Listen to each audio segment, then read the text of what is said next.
Learners, एक बहुत ही आसान सा सवाल है आप सभी के लिए। क्या आप मुझे बता सकते हो एक फोल्डर और एक फाइल में क्या डिफरेंस होता है? एग्जैक्टली सर, एक फोल्डर एक ऐसी एंटिटी है जिसमें हमें कई सारी फाइल्स, कई सारे फोल्डर्स, कई सारे अलग अलग एलिमेंट्स देखने को मिल सकते हैं। लेकिन एक फाइल, फॉर एग्जाम्पल आशीष.txt, आशीष.jpg, आशीष.png, ये एक ऐसा हिस्सा है, एक ऐसा एलिमेंट है, एक ऐसा एंटिटी है, एक ऐसा ऑब्जेक्ट है जिसमें आप काफी सारा डेटा स्टोर कर सकते हो। फाइल्स में केवल डेटा स्टोर होता है, लेकिन अगर हम बात करें फोल्डर्स की, फॉर एग्जांपल डाउनलोड्स फोल्डर, तो इसमें आपने जितनी भी फाइल्स डाउनलोड करी है, जितने भी फोल्डर्स डाउनलोड करे हैं, जितनी भी जिप फाइल्स डाउनलोड करी है, सब कुछ इसके अंदर स्टोर हो सकती है। बट फाइल में स्टोर होता है केवल डेटा, जिसके पास एक एक्सटेंशन होता है। एक्सटेंशन यानी .txt, .jpg, .png, .pdf। अब यहाँ पे आज हम इसी बारे में डिस्कशन करने वाले हैं। आज हम डिस्कस करेंगे introduction to files and permissions in Linux bash. Basically जब भी आप लिनक्स ऑपरेटिंग सिस्टम को यूज लेते हो, आप -l जैसे कमांड का यूज लेते हो, आप देखते हो एक फाइल से रिलेटेड बहुत सारा डेटा दिख रहा है और हमें उसके बारे में कोई आइडिया नहीं है। हम अलग अलग वर्ड्स देखते हैं, रीड, राइट, एग्जीक्यूट, RWX, हमें इनके बारे में कोई आइडिया नहीं है वो हमसे क्या कहना चाह रहा है। तो आज हम उसी कंसेप्ट को थोड़ा डिटेल में पढ़ेंगे और इसी के चलते में एक और बात समझ आएगी कि वो क्या रीजन है कि लिनक्स किसी भी दूसरे ऑपरेटिंग सिस्टम से थोड़ा ज्यादा सिक्योर बिहेव करता है ना। बाय डिफॉल्ट ऐसे क्या रीजंस हैं कि लिनक्स इतना ज्यादा सिक्योर है in comparison of Windows. But before starting learners, आप लोग एक लंबे समय से इन वीडियोस को फॉलो कर रहे हैं, हमें यूट्यूब पे फॉलो कर रहे हैं और हम उम्मीद करते हैं कि आपको हमारा कंटेंट पसंद आ रहा होगा। सेम उसी तरीके से अगर इस पूरे वीडियो में आपको कहीं पे भी कोई पार्ट इंप्रेसिव लगे, आप कहीं पे भी हमारे एफर्ट्स अच्छे लगे, तो आप उसी वक्त लाइक, शेयर और सब्सक्राइब जरूर कर लेना और कमेंट में अपना फीडबैक जरूर शेयर करना, है ना। या आपका एक्सपीरियंस जरूर शेयर करना कि आप लोगों को हमारे वीडियोस देखकर कैसा लगता है, ताकि हमें और मोटिवेशन मिल सके और हम चीज़ों को और बेटर कर सके। साथ ही साथ लर्नर्स, अगर आप लोग अब थोड़ा प्रैक्टिकल अप्रोच की तरफ जाना चाहते हो, साइबर सिक्योरिटी को एज ए प्रोफेशन देख रहे हो और आप इस पे प्रोफेशनल लेवल पे करियर बनाना चाहते हो, देन आपके लिए WS क्यूबटेक लेके आ गया है WSCH वर्जन 3 की opportunity, which is ethical hacking boot camp powered by AI। एक ऐसा कंप्लीट एथिकल हैकिंग का करिकुलम जिसमें आपको red teeming skills, blue teeming skills, which is powered by AI सीखने को मिल रही है। और साथ ही साथ आपके स्किल्स को शार्प करने के लिए आपको प्रोजेक्ट्स, चीट शीट्स और नोट्स भी प्रोवाइड कराए जा रहे हैं। कई सारे हैकिंग टूल्स भी प्रोवाइड कराए जा रहे हैं और कोर्स कंप्लीशन सर्टिफिकेट भी प्रोवाइड कराया जा रहा है। सो ओवरऑल आपके करियर को अब अगर आप एक प्रॉपर डायरेक्शन में ले जाना चाहते हैं, आप रैंडमली डिफरेंट वीडियोस नहीं देखना चाहते, प्रॉपर प्रैक्टिकल लेवल का नॉलेज लेना चाहते हैं लाइव जूम क्लासेस में, then this is the correct opportunity for you all. Don't waste your time, just grab this opportunity now. Description में आप सभी को फॉर्म लिंक मिलेगा, जैसे फिल करके आप अभी इनरोल कर पाएंगे WSCH वर्जन 3 में। So see you in classes, future cyber security professionals. Let's enjoy the video. Linux files ownership and permissions. Linux file में, लिनक्स को जो फाइल्स बनाता है, बाय डिफॉल्ट उस फाइल के अंदर जो ओनरशिप्स हैं, जो परमिशंस है, वो क्या क्या है। सर, सबसे पहले हमारे पास आता है owner and groups. Basically owner का डेटा, है ना, या ओनर के पास क्या क्या पावर्स हैं वो वाला पॉइंटर आता है, जिसमें बता रहा है every file has an owner and a group associated with it. हर एक फाइल के पास एक ओनर होता है और उस ओनर से जुड़ा हुआ ग्रुप भी उसको देखने को मिलता है। सेकंड पॉइंटर कह रहा है कंट्रोल एक्सेस का ऑपरेशन होता है, मतलब एक फाइल के अंदर परमिशन से जुड़ी हुई क्या क्या चीजें होती है, कि फाइल का या तो कोई ओनर होगा या फिर उससे जुड़े हुए कंट्रोल्स के एक्सेस होंगे, है ना। कंट्रोल एक्सेस मतलब कि वो ओनर या कोई भी पर्सन उस फाइल में क्या क्या टास्क परफॉर्म कर सकता है।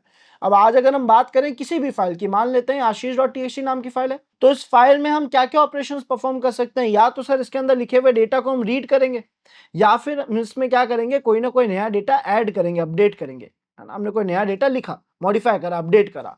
या फिर हम क्या करेंगे कि सर हो सकता है ये फाइल में नॉर्मल डेटा ना लिखा हो, इसमें एक प्रोग्राम लिखा हुआ हो, जैसे आशीष.txt ना हो के अगर आशीष.exe होती या आशीष.bat होती, है ना, ऐसा कोई भी फाइल या आशीष.sh होती, तो ये सारी फाइल्स वो हैं जो एग्जीक्यूट होती है, जिसका मतलब इनके अंदर प्रोग्राम लिखा होता है। तो अगर इसके अंदर प्रोग्राम लिखा है तो आप इसे एग्जीक्यूट करोगे। यानी हमें 3 एक्टिविटीज दिखी जो हम एक फाइल पे परफॉर्म कर सकते हैं। पहली है रीड, जिसे हम R से डिफाइन करते हैं।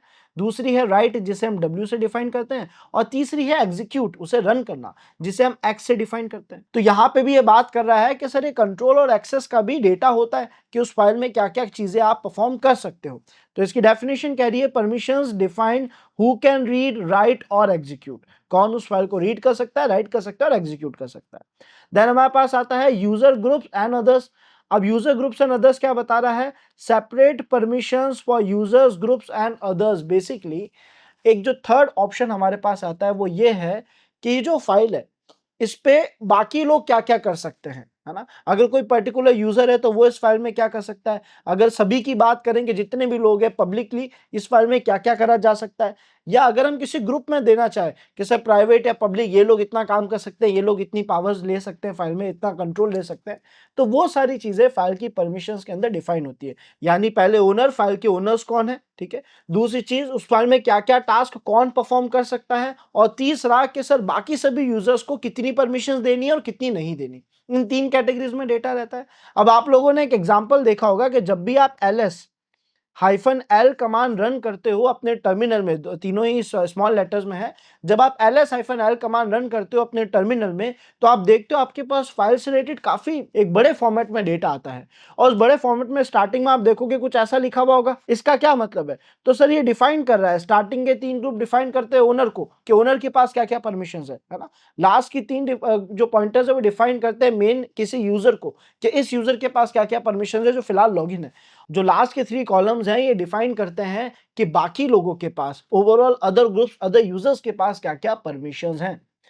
हमने कहा ठीक है अब एक बार इसे थोड़ा और एक्सप्लोर करके देखते हैं, इसके बारे में कुछ और चीजें समझ के देख, जैसे कि ये जितने भी वर्ड्स लिखे थे आर डब्ल्यू एक्स और इन सब का मतलब क्या है, यानी हर एक परमिशन को कैसे रिप्रेजेंट करा जाता है, उसका रिप्रेजेंटेशन कैसा है। तो सबसे पहले हम बात करते हैं सिंबॉलिक मोड्स की, जहां पे हमें दिख रहा है D R W X R ये सब दिखा हुआ दिख रहा है। यहाँ पे जो पहला वर्ड है लर्नर्स डी, इसका मतलब है डायरेक्टरी। हम सबको पता है फोल्डर और फाइल्स के बीच का डिफरेंस, तो फोल्डर्स को डायरेक्टरी भी कहा जाता है। यानी चाहे फोल्डर लिखा हो चाहे डायरेक्टरी लिखा हो इसका मतलब बिल्कुल सेम है, इसका मतलब एक फोल्डर ही है। तो जहां पे डी लिखा हुआ दिख जाता है जिस भी फाइल के स्टार्टिंग परमिशंस में हमें डी लिखा हुआ दिखता है, हमें पता पड़ जाता है सर ये तो एक फोल्डर है। उसके बाद हमें क्या बता रहा है कि sir first line dash file D directory, अगर यहाँ पे पहली लाइन में पहले वर्ड में डी लिखा है तो ये एक फोल्डर है, अगर केवल डैश लिखा है इसका मतलब ये एक फाइल है। ठीक है, पहले वर्ड में अगर डी लिखा है तो ये एक फोल्डर है और अगर डी नहीं लिखा है केवल एक डैश है तो इसका मतलब ये एक फाइल है। नेक्स्ट जो आगे के पूरे 9 एलिमेंट्स है, 3-3 के ग्रुप्स है ना, 3 3 6 7 8 9 3 ग्रुप्स हैं। ये जो पूरे के पूरे 9 ग्रुप्स हैं ये बताते हैं यूजर ग्रुप और अदर्स के बारे में कि भाई किस यूजर के पास क्या क्या कंट्रोल रहेगा, किस ग्रुप के पास क्या क्या कंट्रोल रहेगा और बाकी लोगों को क्या क्या कंट्रोल रहेगा, है ना। हमने कहा ठीक है, अब इनके न्यूमेरिक ऑक्टल मोड्स क्या क्या है इसको समझाता हूं। बेसिकली ये है कि हर एक वर्ड को न्यूमेरिक आईडी क्या दे रखी है, क्या एक नंबर दे रखा है। फॉर एग्जांपल आप बात करते हैं आर यानी रीड की, तो आर को डिफाइन करा जाता है, आर को एक नंबर दे दिया गया है विच इज 4, तो 4 डिफाइन करता है आर को। ठीक है, डब्ल्यू जो है उससे एक न्यूमेरिक वैल्यू दे दी गई है जो कि 2 है, 2 है ना, जिसका मतलब राइट था। और एक्स जो है जिसका मतलब एग्जीक्यूट था उसे न्यूमेरिक वैल्यू दी गई 1। अब होता क्या है कि सर जब आप एक फाइल से रिलेटेड परमिशंस चेंज कर रहे होते हो chmod जैसे कमांड्स की मदद से, जिसको मैं प्रैक्टिकली भी परफॉर्म करके बताऊंगा, तब ये रीड राइट एग्जीक्यूट परमिशंस काम आती है। फॉर एग्जाम्पल अगर मैं लिखता हूँ chmod जिसका मतलब है चेंज मोड, जिसका मतलब किसी भी फाइल को या तो परमिशन देना या उससे छीनना, ये कमांड है जो हम टर्मिनल में लिखते हैं किसी फाइल को परमिशन देने के लिए लेने के लिए। ऐसे में अगर मैंने ये 755 लिखा है तो इसका मतलब क्या है? पहली बात, ये जो आपने नंबर्स लिखे हैं ये तीनों जो हमारे 9 एलिमेंट्स है ना उनको डिफाइन कर रहे हैं। ये जो पहला 7 है ये फर्स्ट 3 एलिमेंट्स को डिफाइन कर रहा है, जो 5 है वो बाकी के 3, जैसे फर्स्ट 3 एलिमेंट्स ये जो है ना आर डब्ल्यू एक्स, इनको कौन डिफाइन कर रहा है? पहला 7 डिफाइन कर रहा है। जो बाकी के 3 एलिमेंट्स है फिलहाल आर डैश और एक्स, इनको कौन डिफाइन कर रहा है? इन्हें डिफाइन कर रहा है हमारा सेकंड नंबर विच इज 5। और जो थर्ड 5 है वो डिफाइन कर रहा है लास्ट के 3 नंबर्स को, है ना, लास्ट के 3 वैल्यूज को, परमिशंस को, जो कि था हमारे पास यूजर ग्रुप और अदर। तो अब पहले ने लिखा 7, जिसका मतलब आपके करंट यूजर के पास क्या पावर्स हैं, है ना। तो बता दिया कि अगर आप एडमिन यूजर हो या कोई भी यूजर हो तो उसके पास रीड राइट एग्जीक्यूट तीनों की परमिशन है, क्योंकि 7 इन तीनों का टोटल है ना। दूसरे ने लिखा कि सर पर्टिकुलर ग्रुप के पास क्या परमिशन है, जो भी ग्रुप्स बना रखे होंगे उस ग्रुप के पास क्या परमिशन है। तो यहाँ लिखा है 5। 5 का मतलब है कि सर 4 और 1 5, यानी केवल रीड और एग्जीक्यूट की परमिशन है। तो आपको यहाँ पे सेकंड में आर और एक्स लिखा हुआ दिख रहा है, अच्छा विजिबल है by default, just allow me a minute. आप सभी को इस सेकंड पेयर में आर डैश एक्स लिखा हुआ दिख रहा है, यानी दोनों परमिशन आ गई।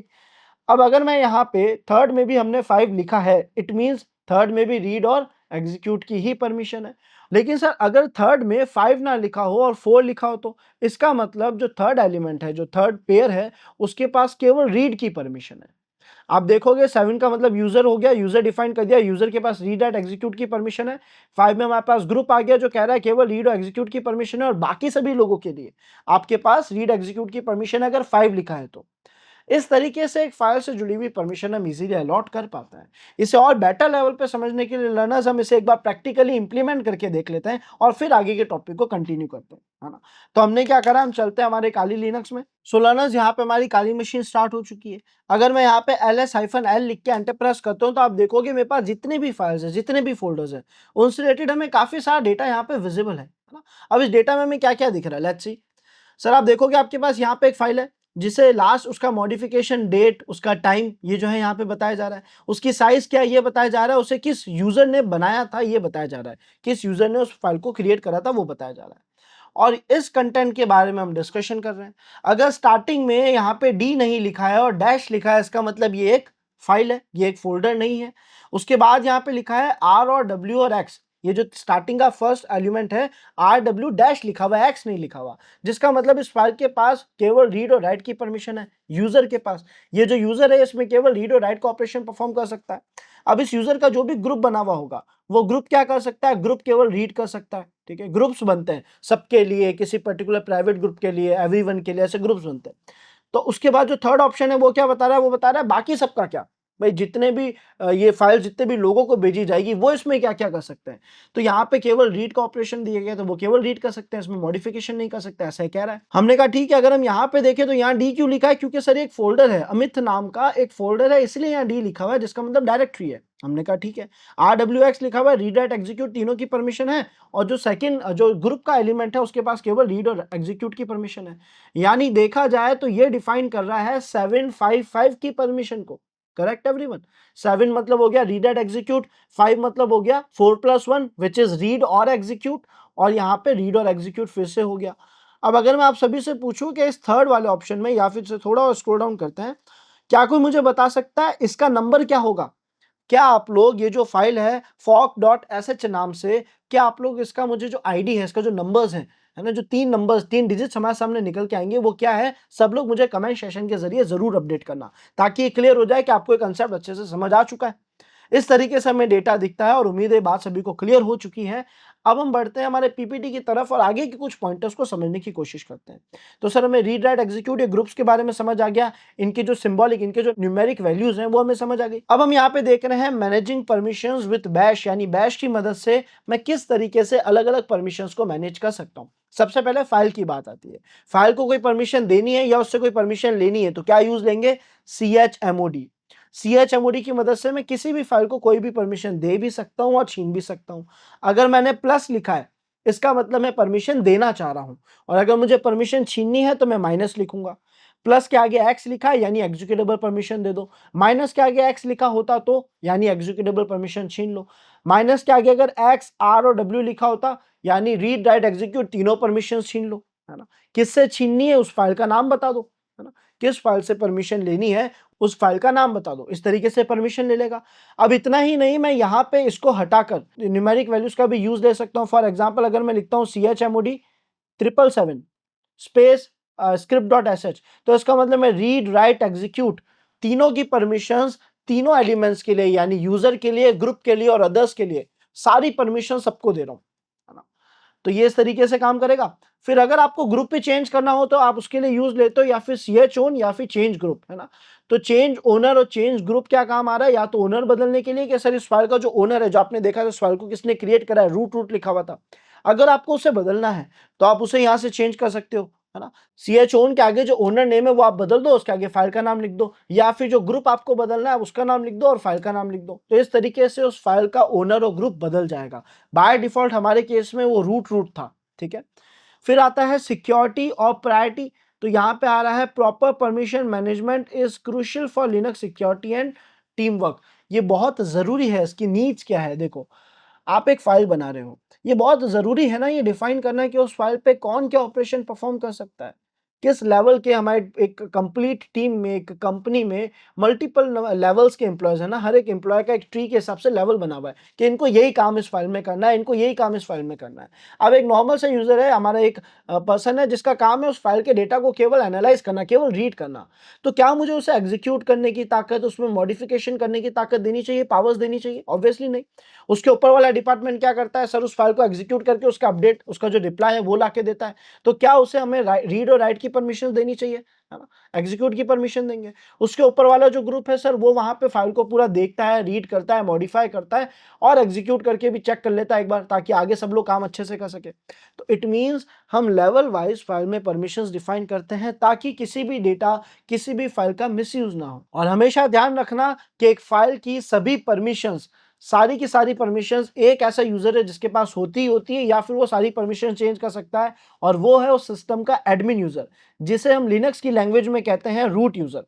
तो इस रूट यूजर के पास सिस्टम का कंप्लीट कंट्रोल होता है। ये फाइल्स में जो ऑपरेशन चाहे कर सकता है, जो परमिशंस देना चाहे दे सकता है, जो परमिशंस छीनना चाहे छीन सकता है। मैं उम्मीद करता हूं लर्नर्स, ये जो कंसेप्ट अभी हमने पढ़ा आप सभी को अच्छे से क्लियर हुआ होगा।